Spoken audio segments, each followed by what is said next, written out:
আজকে দেখাবো আমি বড় একটা কাতল মাছ এবং জ্যান্ত মাগুর মাছ।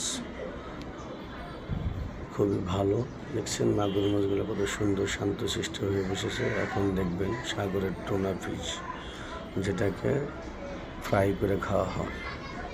এখন দেখবেন চিটাগাং থেকে পর্যাপ্ত পরিমাণ ইলিশ মাছ এসেছে কাউরন বাজারে। সেই মাছের চিত্র, কত সুন্দর সুন্দর রূপালী ইলিশ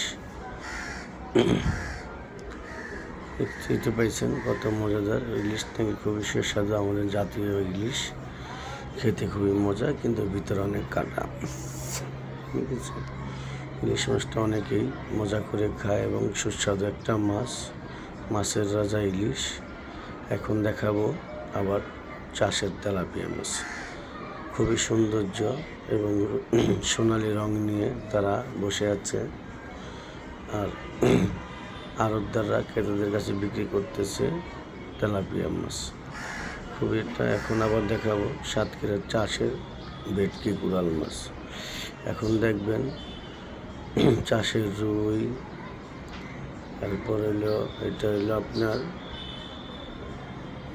রুই, সিলভার, বিভিন্ন জাত বিরতের যে বাগদা চিংড়ি। এখন দেখবেন সাগরের লবস্টার বড় বড়, খুবই সুন্দর দেখতে, খুবই ভালো লাগে। খেতে কেমন তা জানি না, কিন্তু আশা করি খেতে অনেক ভালোই দেখাবে।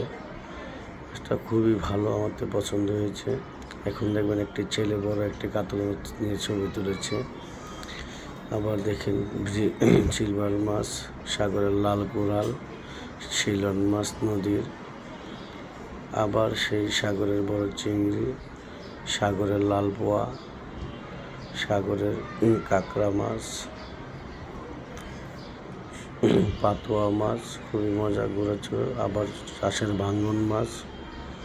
এখন দেখবেন কোরাল মাছের ছবি, তেলাপিয়া মাছের ছবি,